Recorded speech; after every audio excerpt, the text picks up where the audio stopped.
volume of 70 mils gives us 4,900 mils per minute for cardiac output. Remember we talked about what would happen with cardiac tamponade? Because the ventricles can't fill up with blood. So to try to get the same cardiac output with a lower stroke volume, heart rate's going to go up. Okay? So if your stroke volume is only 35 mils, heart rate has to go up to 140 to get the same cardiac output, to maintain the same blood pressure. So we've already talked about what affects heart rate between the sympathetic nervous system and the parasympathetic. So I'm just going to move on through that. And then I'm going to talk about stroke volume and then we'll stop there, okay? Because then it'll be a losing battle on how much you remember versus how much I cover. All right. Stroke volume. How much blood does the heart pump out? And it's due to these three factors. The first two are the most important. So, what do you think preload is? What term have I already given you just a few minutes ago that's going to be most directly related to preload? In diastolic volume. Okay? That is how much blood is in the heart before it contracts. So that's what we mean by preload. So as the heart fills with blood and it stretches, so I'm going to use this rubber band to illustrate the ventricles of the heart filling with blood. Once they fill with blood, are they going to just sit there? Now if I fill it a lot with blood, what happens to the recoil of my rubber band? It comes all the way back, right? If I fill it up just a little bit, it still comes all the way back. So preload, there's a law. We always forget the Frank part of it. The Starling's law here, it's really Frank Starling's law. Poor Mr. Frank always gets forgotten.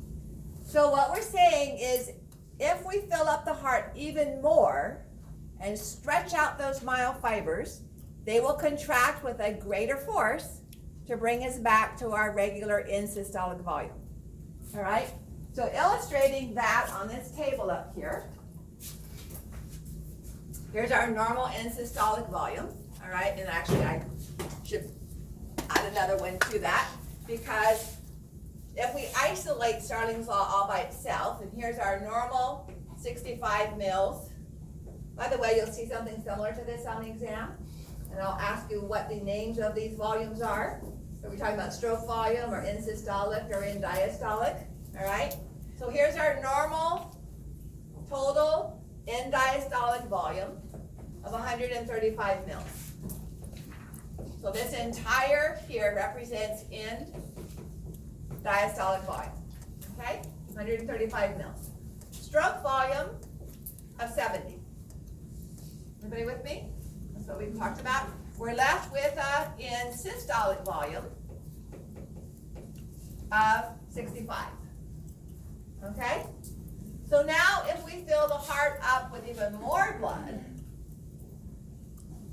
Frank Starling law says that those muscle fibers will contract even more to bring us back to our normal in systolic volume. So this process of coming back to here is explained by Frank Starling law alone. Okay?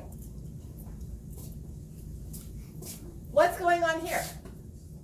We didn't even get more, but we didn't have a higher in diastolic volume, but we have more stroke volume. So our in systolic volume is less. So what was the heart doing? It was contracting harder, but without stretching it. What ion is responsible for that? We talked about at the very beginning of the lecture. Calcium. So sympathetic nervous system is going to cause a greater force here. So this is contractility. We go back to this statement here. Preload.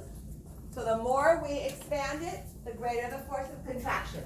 This is illustrating preload. The ability of the heart muscle fibers to contract more if they are stretched out, as long as we don't completely separate actin and myosin. Okay? If we get to a point where we don't fill it up more, we just contract harder, and we have less blood left in. This is due to contractility. We've increased the contractility of the heart. This is due to increased calcium ions, increasing the force or the contractility of the heart. Does that make sense? More calcium ions mean more myosin and actin pull on the muscle cells, and they squeeze harder, okay? So preload, contractility, and then over here we're seeing both. So this is showing the effect of increased contractility as well as more preload. So greater stretching and the sympathetic nervous system causing more calcium ions to cause it to squeeze harder, and less blood is left in the heart with the in-systolic volume. Those are the two most important factors in the heart's role of blood pressure, okay? So after next week, we'll talk about blood pressure, and the blood vessels themselves are going to contribute peripheral resistance. So the amount of blood that goes out of the heart also is going to stretch the blood vessels and contribute to blood pressure. A couple of things that affect venous return. So we've talked about the preload, we've talked about the calcium, but what's going to increase preload? What's going to cause more blood? Because we only have a finite amount of blood, all right? You can drink 2 gallons of water. That doesn't all mean it's going to stay in your cardiovascular system. You're going to pee some of it out, a lot of it, most of it out. But here are some factors that will increase preload. A slower heart rate. Why? If the heart beats only 50 times a minute instead of 70 times a minute, what's happened to our period of ventricular filling? It's longer. And during that time, more blood has come into the ventricles. Therefore, the muscle cells have stretched out more. And Frank Starling law says if we stretch it out more, we're going to have a greater force of contraction. Okay? This is the indirect effect of acetylcholine. Remember I said acetylcholine has no receptors on the ventricle muscles? But if it slows the heart rate down, that allows more time for filling. And because of Frank's law, Mr. Starling's law too, that's going to cause an increase in force. Not directly because of the calcium though, okay? That's why I said acetylcholine will have an indirect effect, only because it's allowed more time for filling. Yes? It's okay if we don't have enough time, but can you go through each of the columns one more time? Yes. Really quickly. So this is normal. Normal in diastolic volume, the entire, both boxes together, is in diastolic volume. That's how much blood we have in the ventricle when the AV valves close, okay, at the beginning of the heart's contraction. Then, because of the heart's contraction, typically on average, 70 mils gets pumped out before the semilunar valves close. So at the end of contraction, end of systole, we have 65 mils left in the ventricles. So at the end of systole, we have about half the amount of blood in the ventricles that we started with. That's our end systolic volume. And the difference between the two is how much got pumped out. That's our stroke volume, okay? Now, for whatever reason, if we have more blood coming back to the heart, then, I don't have the table up there, then we stretch the volume of the heart. Our end diastolic volume is greater, and that's shown here in this middle column. Frank Starling's law says that because of that stretching of the wall of the heart, the cardiac muscles respond by contracting more. That brings us back to our normal in systolic, because my rubber band's not going to contract any more than it normally comes back to at rest. So when I stretch it out a little bit, it comes back to rest.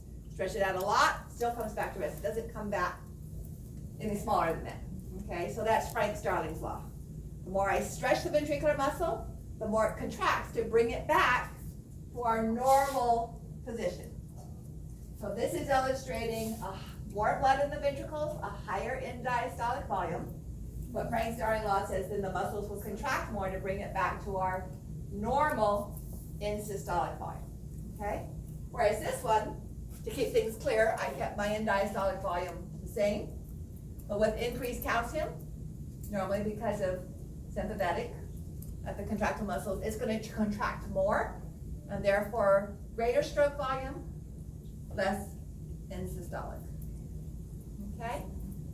So here are the major reasons that we get more blood coming back. Okay? A slower heart rate, more time for blood to return to the ventricles before it contracts again. Exercise. You might think, well, exercise is going to increase the heart rate. What happens to cardiac output when we increase heart rate? Back here. Increased heart rate with the normal stroke volume is going to be more blood going out. Where does that blood do? Goes through the body and then it comes back again. So we have twice as much blood going out, we're going to have twice as much blood coming back. And that's going to increase venous return. Okay? Another thing with exercise is the skeletal muscle pump of the heart. Did you know there's a skeletal muscle pump of the heart? In your legs. I don't know if you've ever seen a picture of an astronaut in space with no G-forces. Their heads are swollen and red because the volume of fluid gets evenly distributed from head to toe. Because of gravitational forces, we have a lot of fluid in our lower limbs. And our skeletal muscles act as squeezing pumps. So if you've taken a toothpaste tube and you leave off the cap and you cut open the bottom end and you squeeze it, toothpaste is going to go out both ends, right? We'll talk about this with veins next week. So, as you walk, the skeletal muscles around your deep veins are squeezing them. Valves are present. So when it squeezes, it's like having the bottom of your toothpaste tube closed. Toothpaste only comes out one end. If you just grab it in the middle and squeeze it, it's only going to come out one end. So because of valves in our veins, when skeletal muscle squeezes them, it only goes back to the heart. So just because of that skeletal muscle massage, that's going to return more blood to the heart. Okay? And then intrathoracic pressure is the squeezing of the chest wall is going to make it actually more difficult for the blood to leave, but it changes, kind of acts like a pump as well. So we have just a little bit concept of the afterload. Hopefully that's seldom in effect. High blood pressure. What happens in high blood pressure? Aortic pressure is higher. Therefore, when the heart contracts, it has to overcome that pressure before it can open up the semilunar valves. Okay? So that means that more blood is going to stay in the, it's going to be a factor on stroke volume. We're not going to be able to pump out as much blood because there's already blood there. Okay? It's like trying to have a whole bunch of people get through a door and there's already tons of people on the other side. Another factor besides high blood pressure is mitral stenosis, which I said the blood leaks back into the left atrium, okay? Which means that it's not leaving the heart, so that kind of affect how much blood can leave the heart. It's going to stay in the ventricles, okay?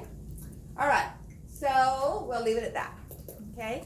You'll look at the ion effects and so on when you do the PhysioX, and I keep saying when I'll have that up. I have to have it up tomorrow, so it'll be up tomorrow. My applications I'm looking at are due by noon. Thanks, man. So 9, I'm sorry. by 1 o'clock. Yes, we were done with. Well, let's see. I had one more. Let me go back to that. You guys can have 6 points. Oh, yeah. There was one So left. here's number 6.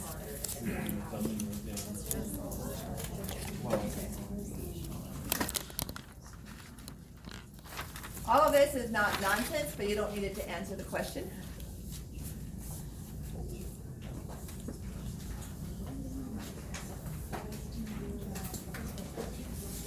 So when semilunar valves close, what's the pressure relationship is essentially what this question is asking.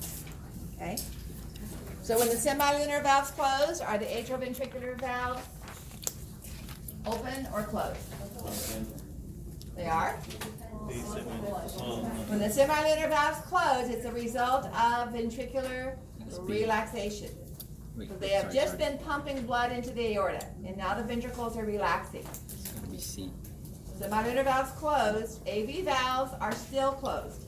They're not gonna open until the ventricular pressure is all the way back down near the Because bottom. it's isovolumetric So contraction we're in isovolumetric relaxation. or relaxation, yes. Keyword being So yeah, isovolumetric. aortic, ventricular, atrial.